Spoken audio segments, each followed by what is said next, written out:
안녕하세요. 박영진입니다. 구축코, 코가 이렇게 들려 올라가 버리는 현상.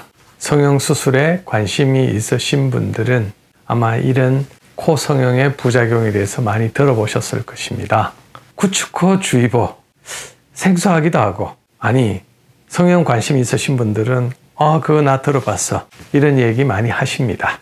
코가 들려 올라간 구축코, 참 난감하죠. 보기도 싫고, 또 감염이 되어 있으면 냄새도 나고, 어떤 경우에는 고름이 나와서 아프기도 하고. 자, 이게 대표적인 성형수술의 부작용 중에 하나인데, 이 원인 왜 생길까요? 가장 큰 이유는 감염입니다. 감염, 균에 의한 오염입니다. 코는 우리 분비물이 나오는 하수 같은 존재예요. 인체 내에서 이 균이 수술한 이런 부위에서 염증을 유발하는 그런 원인이 되어서 염증 작용이 아주 강하게 일어나면서 코가 이렇게 들리는 거죠. 특히 실리콘을 썼을 때가 이게 이물 반응과 함께 굉장히 심하게 발생을 합니다. 물론 고아텍스도 마찬가지고 염증이 강하게 일어나면 코가 이렇게 들려버립니다.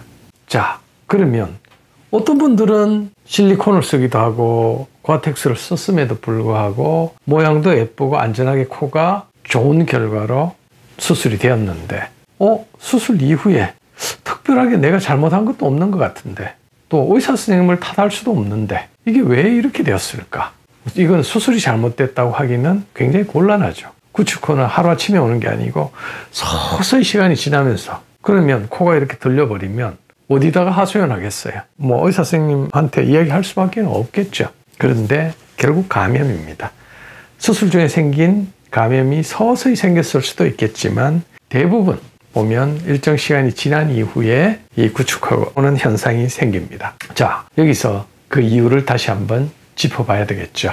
우리 코 수술 하시는 분들 중에 이 담배 피우는 분들이 상당 부분 요즘은 차지하는 것은 사실인데, 저희 병원뿐만 아니라 이 성형외과 학회, 성형외과계에서 분석하기는 담배를 피우는 분들한테 특히 이 구축코가 잘 생긴다라고 말씀들을 많이 하세요. 담배와 어떤 연관이 있을까? 제가 말씀드렸죠. 코는 분비물이 나오는 하수구 같다고. 그런데 우리가 담배를 태우면 말초라 그러죠. 우리 몸에 심장하고 멀리 떨어져 있어서 혈액순환이 그래도 조금 덜 되는, 우리가 동상 걸리면 손가락, 발가락이 제일 먼저 생기죠. 그럼 얼굴에서는 어디? 귀라든지 코끝이라든지 튀어나온 이런 부분에 피부 괴사라든지 동상 정상이 잘 생기죠. 마찬가지로 담배를 피우게 되면 혈액순환이 심지어는 말초에서는 70%까지 줄어든다는 논문도 있습니다. 혈액순환이 안 된다는 말은 균이 들어가서 살고 있는데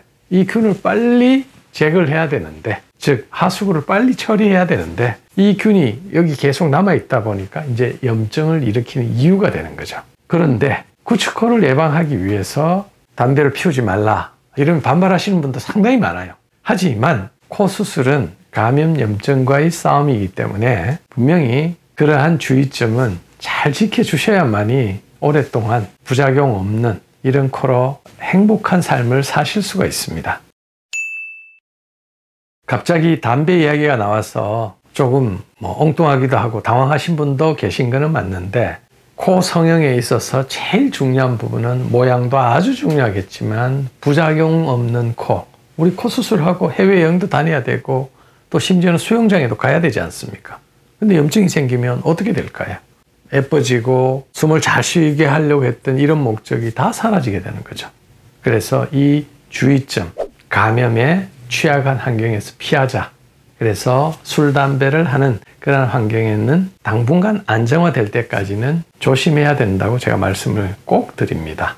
그리고 수술 기법적으로도 될 수 있으면 자기 조직을 써야 되는 이유가, 자기 조직은 감염 염증이 잘 안 생겨요. 물론 가슴 연고를 쓰고 엉덩이에 있는 진피를 대서 이렇게 코를 높인다 하더라도 100% 감염 염증에 안전한 것은 아닙니다. 하지만 저희들이 확률적으로 비교해 봤을 때 실리콘 같은 경우에 작게는 2%, 많게는 한 5, 6% 이상의 감염 염증과 관련된 부작용이 생기고요.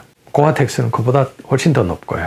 그러면 가슴 연골이나 자기 연골, 자기 조직에서는 어느 정도 생기느냐? 대개 1% 미만, 심지어는 0.1% 미만이라는 분들이 대부분입니다.